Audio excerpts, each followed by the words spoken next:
What's going on, everybody? Today we're talking more barn finds, and as you know, I love digging in barns. So today we're actually at my yard here over in beautiful Kierkein, Wisconsin, and we're talking about a 71 SC Hornet.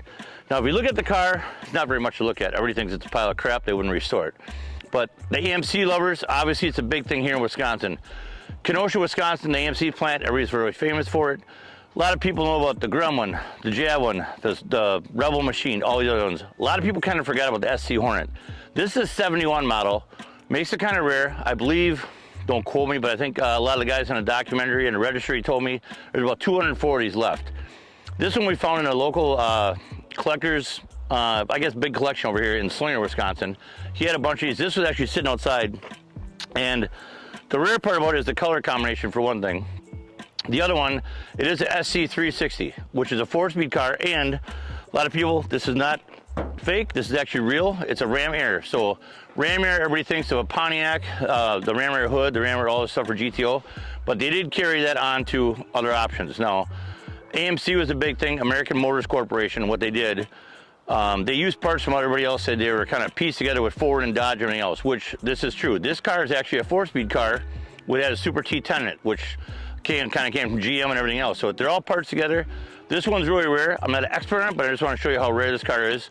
We put this one on eBay. We found this in a collection. This one's actually going to be shipped to Germany later on today. So we just want to do a little piece on it and show you what it's all about. This one here, obviously you can see the hood scoops here are really cool. This one, again, is the, let me see if I can get the hood open. The boys did something to it. Of course, that's what they do. There we go. So this car here has the 360 in it. Now a lot of these things from factory, you got to look at the tags here. Everything's about numbers with classic cars, registry. So there's a tag right there for it.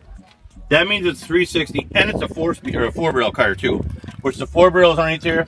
Everything's out here. Everything's down right on this car, down to the number matching radiator. This car, the reason why it brought such a good amount of money, we actually put this on buy sell trade. We had some bidders going back and forth here in the States, but a big supplier, a big collector over in Germany bought it. So it's going to be shipped out. And this thing's all number matching all the way down to the radiator in this car. So I'll show you more about the interior. Again, all the parts that are available for these cars, we've restored a lot worse at our shop. So if you look at this thing, and again, I'm bundled up. It's a little cold here in Wisconsin, right before Christmas. So a lot of people think it's totally trash, but again, came with the factory bucket seats. Original bucket seats in it. It is a 4-speed car, and it has a factory tack in it, which is really rare. You see the 8,000 RPM tack in it, and the SC360 on it. So nothing is missing on this car. Again, when you find the barn finds, that is the biggest thing. A lot of people think they're trash. If it has all the original parts on it, that's what everybody's looking for. All the way down to the original build sheet was on this car. So this one went pretty good. Guys happy with it. Factory blue, white stripes.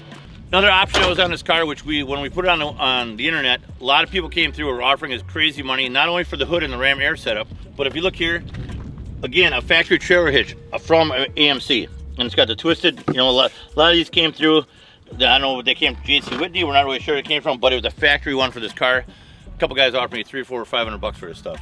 This one was a really cool car, even though it was built at the Kenosha plant down there. It was actually sold at the Baraboo Portage plant, or dealership up in Wisconsin here. So, again, one of the biggest things about it, a lot of people don't think it's that cool of a car. A lot of the big muscle cars are gone. You know, you got the Chevelles, Camaros, they're getting so far priced out of the realm, people can't afford it anymore. So this is next in line. These cars, I mean, we've seen them on the internet, you know, between the blue and the yellows and all that stuff like that. Anywhere between 70 to 80,000. We've seen one go for 100. We don't know if that's really documented or not, but either way, this one's going to Germany. Very neat piece. So watch for it. We'll put some more posts on Facebook and on YouTube while it's getting restored over in Germany from a local buyer over there. So stay tuned for more barn finds.